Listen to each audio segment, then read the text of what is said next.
Welcome back to the Olive Grove Podcast. You know where we dig into Scripture Yeah. and unearth how it applies to us today. This time, we're taking a deep dive into Isaiah chapter 17. Okay. You might be thinking, okay, but what's so special about this chapter? Yeah. Well, it's packed with vivid imagery Right. and timeless lessons about alliances, judgment, and the resilience of faith. And it's fascinating how this chapter, written centuries ago, Right. speaks directly to the challenges we face today. Yeah. Think about it. We're constantly bombarded with choices about who to align ourselves with, whether it's in our personal lives, online communities, or even on a global scale. It's true. Yeah. And Isaiah chapter 17 doesn't shy away from the consequences of those choices. No, it doesn't. Right off the bat, we're confronted with a prophecy against Damascus, Okay. the capital of Syria. Right. Now, this wasn't just some random city. No. Damascus was a major power player in the ancient world. Exactly. And the prophecy highlights how Damascus chose to align itself with the northern kingdom of Israel against Judah, Okay. which was seen as a direct affront to God. This wasn't just a political misstep, it was a spiritual betrayal. So it's not just about picking the popular side or the side that seems most advantageous. Yeah. It's about understanding the deeper implications of our alliances, the values they represent, Right. and whether they align with our faith. Absolutely. And the consequences for Damascus were pretty severe. Yeah. The prophecy states that it would become a heap of ruins. Wow. What's interesting is that this prophecy played out in a way that might surprise us. The Damascus we know today isn't even in the same location as the ancient city. Back then, it was common to rebuild destroyed cities in new locations. Wow. So the very geography of the region shifted because of this one city's choices. It really does. Yeah. It really drives home the point that our decisions have a ripple effect, not just on our own lives, but on the world around us. And it makes you wonder Yeah. what Damascus moments might we be facing in our own lives? Oh, it's a good question. Are we forming alliances that ultimately compromise our values or lead us away from God? That's a tough one. These are tough questions, but they're essential to ask ourselves. Absolutely. And it's not just about avoiding negative influences. Right. Isaiah chapter 17 also emphasizes the importance of aligning ourselves Yes. with the right people, those who will strengthen our faith and help us grow spiritually. Remember how Isaiah refers to the northern kingdom as Ephraim throughout the chapter? Okay, yeah. This isn't just the stylistic choice. Right. Ephraim was one of the sons of Joseph, and his descendants were known for their idolatry. So by using the name Ephraim, Isaiah is subtly reminding us of their history Exactly. and making wrong choices, of turning away from God to worship false idols. It's a powerful way of emphasizing the theme of choosing our alliances wisely. Wow. And it raises an important question for us. Okay. How do we discern between genuine relationships and those that might lead us astray? Oh, that's a good one. Especially in today's world where we're constantly bombarded with fleeting connections online. That's a great point. It's so easy to get caught up in the numbers game, racking up followers or friends online. Right. But how many of those connections are truly enriching our lives, challenging us to grow, Yeah. and supporting us on our faith journey? That's the question we need to be asking ourselves. It's not about the quantity of our relationships, Right. the quality. And speaking of quality, Isaiah doesn't just focus on judgment and warnings. That's right. He also introduces this beautiful concept of a remnant, Yes. a group of people who remain faithful to God, even when everyone else seems to be turning away. And he uses such striking imagery to describe them. He talks about a dwindling harvest where only a few olives are left clinging to the tree after it's been beaten. Wow. Those leftover olives represent the faithful few who persevere despite the hardship and turmoil around them.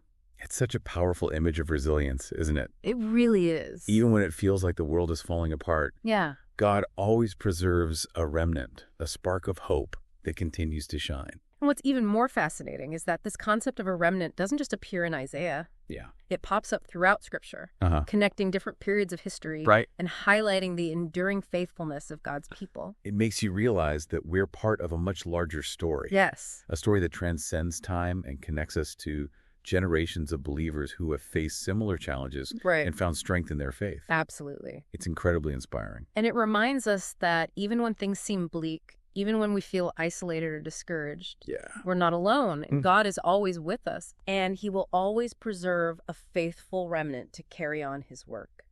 And I love how Isaiah doesn't just tell us about the remnant. Yeah. He uses them as a powerful symbol of hope. Right. These leftover olives aren't just clinging to survival. They're actually playing a crucial role in guiding others back to God. That's a great point. And that's something we'll delve into even further in the next part of our deep dive. So be sure to stick around as we unpack more of the richness and relevance of Isaiah chapter 17. Yeah. We'll be right back after a short break. Sounds good. Welcome back to the Olive Grove podcast. We're continuing our deep dive into Isaiah chapter 17. Right. And before the break, we were talking about this idea of a remnant. Yeah. Those who remain faithful, even when the world seems to be crumbling around them. And what's interesting is that Isaiah doesn't just present this remnant as passive survivors. Right. He portrays them as active agents of change. Okay. People who will actually play a key role in leading others back to God. It's like those leftover olives clinging to the tree aren't just holding on for dear life. Right. They're actually becoming a source of nourishment and hope for those who are lost and searching. Exactly. They become a living testament to the power of faith and resilience. Yeah. And this connects back to the idea of choosing our alliances wisely. Okay. We need to surround ourselves with people who will encourage us in our faith, who will challenge us to grow, and who will point us towards God. It's a reminder that our relationships have a profound impact on our spiritual journey. Right. They can either draw us closer to God or lead us further away. That's right. And it's not always easy to tell the difference, especially in a world where everything is so surface level. That's where discernment comes in. Okay. We need to ask ourselves, are the people I'm spending time with helping me become the person God created me to be? Right. Are they encouraging me to live out my faith in a meaningful way? Those are tough questions. Yeah. But they're the kinds of questions that can help us weed out the relationships that are holding us back. Right. And cultivate those that will truly nourish our souls. And Isaiah makes it clear that ultimately the only alliance that truly matters is our relationship with God. He uses this powerful analogy of planting a garden to illustrate this point. You mean that part where he talks about how we can plant and tend to a garden? Yes. But it's God who provides the growth. Yes. It's a reminder that we can put in all the effort in the world. Right. But true spiritual fruitfulness comes from God's blessing. It's a humbling thought, isn't it? It is. We can get so caught up in our own plans and strategies, but ultimately it's God who's in control.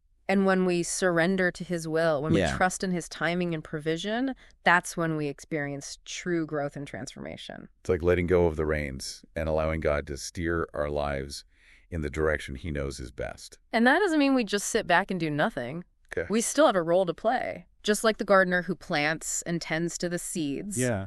But we need to recognize that the ultimate outcome is in God's hands. So it's a balance of effort and surrender, isn't it? It is. We do our part, but we trust God to do his part. That's right. And Isaiah reminds us that when we get that balance right, we can experience incredible blessings. Yes. But he also warns us about the consequences of choosing the wrong path. Remember that vivid imagery he uses to describe the fate of those who oppose God? Yeah. He talks about roaring nations being scattered like chaff in the wind. It's a powerful reminder that God is not to be trifled with. Right. He is a God of justice and righteousness. And those who rebel against him will ultimately face his judgment. And what's interesting is that this isn't just some abstract theological concept. Right. We see this pattern throughout history, Okay. where nations and empires that reject God eventually crumble and fall. It's a sobering thought, but it's also a reminder that God is in control. Yes. He is sovereign over all things. That's right. And he will ultimately have the final say. And that brings us to a crucial question. Okay. Where do we place our trust? Yeah. Do we rely on our own strength, on fleeting human power? Or do we put our faith in the eternal God who holds all things together? That's a question each of us needs to answer for ourselves. It is. And it's a question that has implications not just for our individual lives, but for the fate of nations and the course of history. And that's something we'll explore further in the final part of our deep dive into Isaiah chapter 17. Well, welcome back to the Olive Grove podcast. We've been journeying through Isaiah chapter 17, exploring its timeless lessons about alliances, judgment, and the resilience of faith. And before the break, we were discussing that crucial question. Yeah. Where do we ultimately place our trust? It's a question that echoes through the ages, isn't it? It really is. Throughout history, individuals and nations have grappled with this very dilemma. Yeah. Do we rely on human strength, on shifting political alliances, or do we place our faith in something bigger, something eternal? And Isaiah doesn't shy away from the consequences of those choices. No, he doesn't. He paints a stark picture of what happens to those who reject God and choose to go their own way. Right. Remember those roaring nations scattered like chaff in the wind? It's a powerful image of the futility of opposing God's will. Yeah. It reminds us that true security and lasting peace can only be found in aligning ourselves with Him.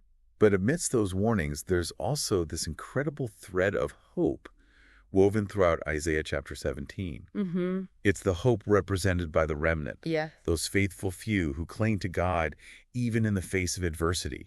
They're like those leftover olives we talked about, clinging to the tree even after the harvest. Right. They symbolize the enduring power of faith. Yeah. The idea that even when everything else seems lost, God always preserves a spark of hope. And it's not just about survival for this remnant. Right. They have a purpose, a mission. Exactly. Remember how Isaiah describes them as a beacon guiding others back to God?